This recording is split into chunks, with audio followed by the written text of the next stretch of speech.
Plusieurs fois classé comme étant le plus riche Camerounais, celui qui a marqué sa vie dans les affaires et la politique laisse derrière lui un immense patrimoine. Militant des premières heures du Rassemblement démocratique du peuple camerounais en abrégé RDPC, Victor Fosso est l'un des figures majeures du parti au pouvoir. Élu plusieurs fois maire de Badjoun, son village et dont il fut maire jusqu'à ces dernières heures, c'est une véritable bibliothèque qui s'en va. Évacué discrètement du Cameroun pour Paris, le milliardaire Victor Fosso est décédé à l'âge de 94 ans dans un hôpital tenu secret. Celui qu'on présentait comme un ancien vendeur de cacahuètes et de bananes et qui est devenu un puissant homme d'affaires et multimilliardaire et polygame chevronné, a connu une fin très triste avec des soucis familiaux, une dégringolade financière.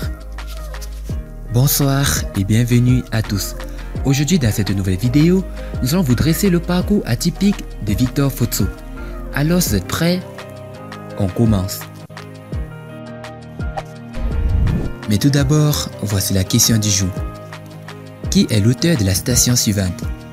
Le travail est loin de nous, trois grands mots. L'ennui, le vice et le besoin. Réponse A, Voltaire. Réponse B, Socrate. Et réponse C, Maurice Kamto. À vos claviers. La réponse sera donnée à la fin de la vidéo. Alors comme d'habitude, bon visionnage. Avant de commencer, n'oubliez pas de vous abonner et d'activer la cloche de notification, car cela va vous permettre de ne pas manquer nos prochaines vidéos. C'est parti.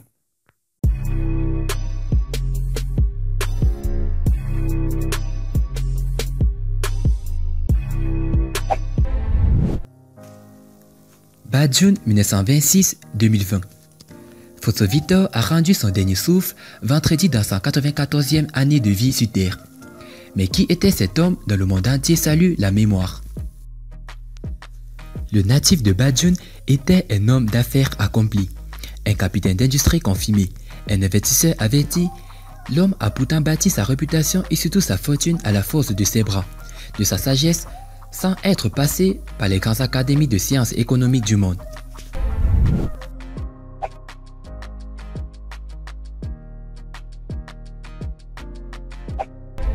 Le jeune Fosso quitte les bancs de l'école missionnaire très tôt, sans le moindre diplôme.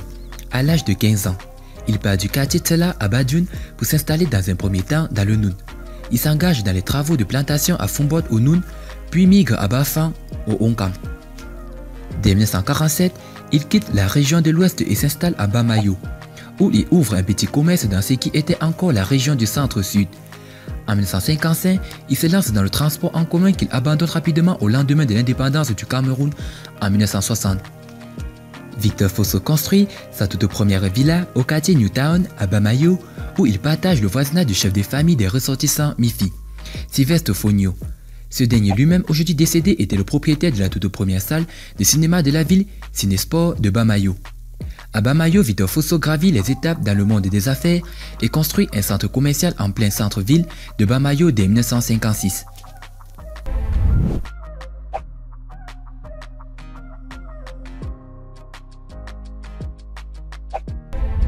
C'est à partir de 1970 que Victor Fosso se lance dans l'immobilier.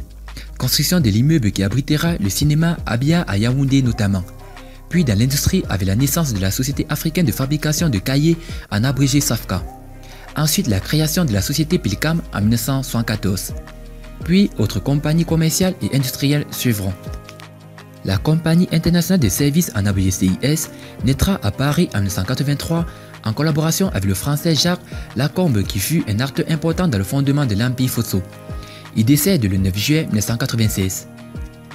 Le groupe Fosso, à la fin des années 90, comptait plusieurs industries et entreprises à savoir Fermacam, Fabacem, Fisco, Gefa, Phytocam, Pilcam, Prolec, Unalor et Sopicam. Celles-ci avaient pignon sur rue aussi bien au Cameroun qu'au Mali ou en France. La banque CBC viendra s'y ajouter en 1997.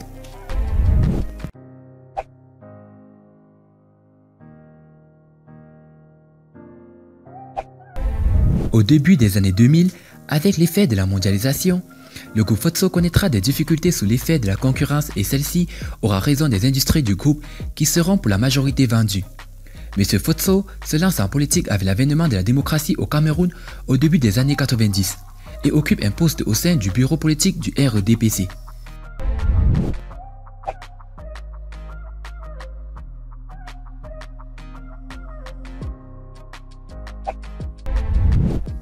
Qualifié d'ami proche du président de la République, M. Fotso Victor contribuera à la victoire du RDPC à Badjoun, ville devenue bastion du SDF avec l'avènement du multipartisme.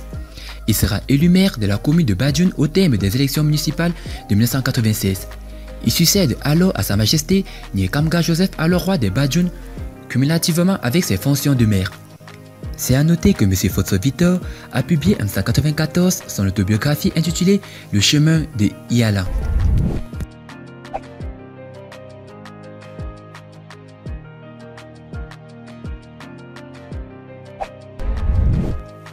En pleine crise politique, Victor Fotso fait don en 1992 à l'État du Cameroun des bâtiments du collège laïque polyvalent Fotso Victor, qui deviendra plus tard l'IUT Fotso Victor. Il a fait également don de l'hôtel de ville de Badjoun construit sur fonds propres à environ 5 milliards de francs CFA à l'État du Cameroun.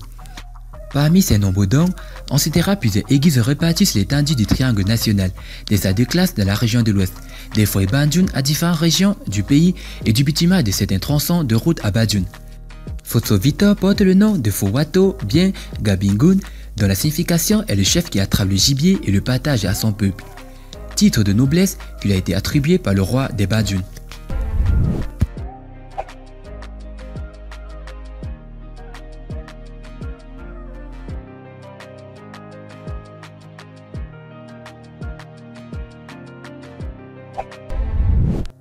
C'est l'un des derniers dinosaures issus du rang des œufs mers de Man qui ont marqué le milieu économique du Cameroun et de l'Afrique. Victor Fotso quitte la scène après la récente disparition de Jean-Samuel Nuchongwang, son voisin au quartier Mbo à Badjoun, Kadjide Fotso à Bana ou encore Adrissowang à Bayangam. Avec la mort de Victor Fotso, 94 ans, le Cameroun perd un baobab, un pilier de l'économie du Cameroun. Entre Fotso Victor et Paul Biya, la relation était très forte. L'industrie qui finançait le parti au pouvoir et pouvait se vanter d'être la seule personnalité dont Biya a accepté une invitation à dîner à son domicile à Badjoun en 1999.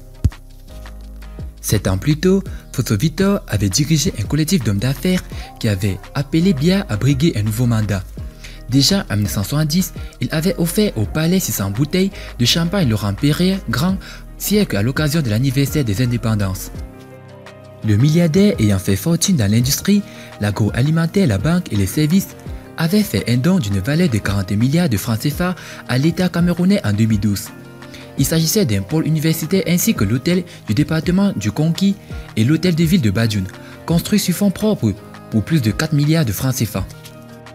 Bâti en R+2, l'hôtel s'étale sur 4610 mètres carrés et compte entre autres 30 bureaux, une salle de fête d'une capacité de 500 places, une salle de conférence de 250 places, un espace jardin, un musée, une salle du conseil, une terrasse pouvant contenir 200 personnes, 32 toilettes, un parking interne de 20 places et externe de 600 véhicules. On a également vu l'homme d'affaires faire un don de 4 milliards de francs CFA en janvier 2020, sans oublier un don des milliards pour la construction d'une église. À l'issue d'un conseil exécutif du GICAM statuant sur la situation financière de ses membres vis-à-vis du GICAM et conformément à l'annonce faite lors de l'Assemblée générale ordinaire du 21 décembre 2017, la radiation des 43 entreprises en cessation de paiement depuis au moins 2 ans avait été rendue publique. Cette décision a été prise conformément à l'article 2 de son règlement intérieur. Et parmi les radiations citées par ce groupement patronal, celle du milliardaire Victor Fotso et son entreprise, la société de fabrication des piles du Cameroun en abrégé Pilcam. Par la suite, il avait été éjecté du classement du top des 25 milliardaires en francs CFA d'Afrique francophone. Entre-temps, la CBC, sa banque qui avait les actifs de 500 milliards de francs CFA, s'était effondrée.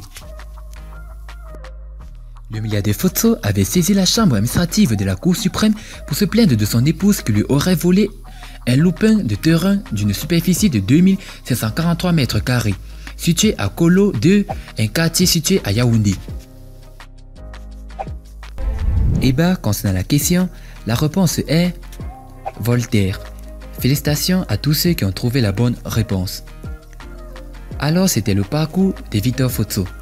Si vous avez aimé la vidéo, n'oubliez pas de liker au maximum et de la partager avec vos amis. Et n'oubliez pas de vous abonner si vous êtes nouveau sur la chaîne. A plus sur nos prochaines vidéos. Bye bye.